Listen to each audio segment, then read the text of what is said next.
కోనసీమ జిల్లా కపిలేశ్వరపురం మండలం పరిధిలో వాడవాడల శ్రీ సీతారాముల వారి కళ్యాణ మహోత్సవం కనుల పండుగగా నిర్వహించారు. కోరమిల్లి గ్రామంలో బసవరాజు చెరువు వద్ద కొలువైన శ్రీ ఆంజనేయ స్వామి ఆలయం, కొండశెట్టివారి రామాలయం, చిన్న కోరమిల్లి శ్రీ సీతారాముల వారి ఆలయం కళ్యాణం వేద పండితులు మంత్రోచ్చరణల మధ్య భక్తుల సమక్షంలో వైభవంగా నిర్వహించారు. ఈ కళ్యాణం తిలకించే భక్తులకు పానకం, ప్రసాదం అందజేశారు. సూర్యవంశంలో పుట్టిన రాముల వారి కళ్యాణం ఈ ఏడాది ఆదివారం రావడం చాలా మంచిదని వేద పండితులు సీతారామాచార్యులు భక్తులకు వివరించారు. చిన్న కోరమిల్లి గ్రామంలో శ్రీరామనవమి సందర్భంగా అన్న సమారాధన కార్యక్రమం నిర్వహించారు.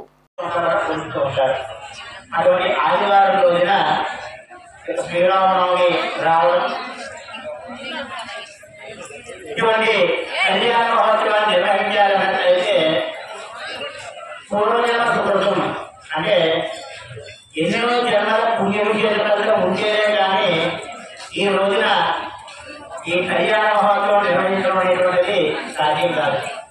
పూర్వం మన పూర్వీకులు చేసినటువంటి పుణ్య ఫలితంగా మాత్రమే ఈ రోజున కూర్చోగలుగుతున్నాం. ఇక్కడ డబ్బు కానీ హోదా కానీ ఏమి కూడా పనిచేయదు భగవంతుడి దగ్గర.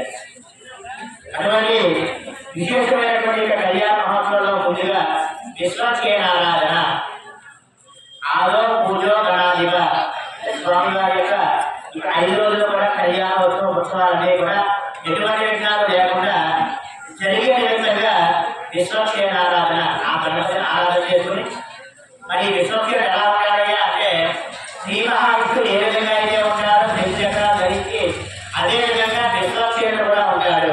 మరి గణపతికి విశ్వకేయుడికి తేడా ఏమయ్యా అంటే గణపతి శరీరానికి అధిపతి గణపతి అయితే విష్ణువు యొక్క గణానికి అయితే విశ్వకేయుడు అని ఎల్లప్పుడూ కూడా ఆ వైకుంఠంలో ఆ శ్రీ మహావిష్ణువు యొక్క సర్వ సైన్యాధ్యక్షుడి కింద ఆ యొక్క విష్ణు శ్రీ మహావిష్ణువుకి ఒక శక్తి నిమిత్తంగా ఆయన రక్షిస్తూ ఉంటాడు.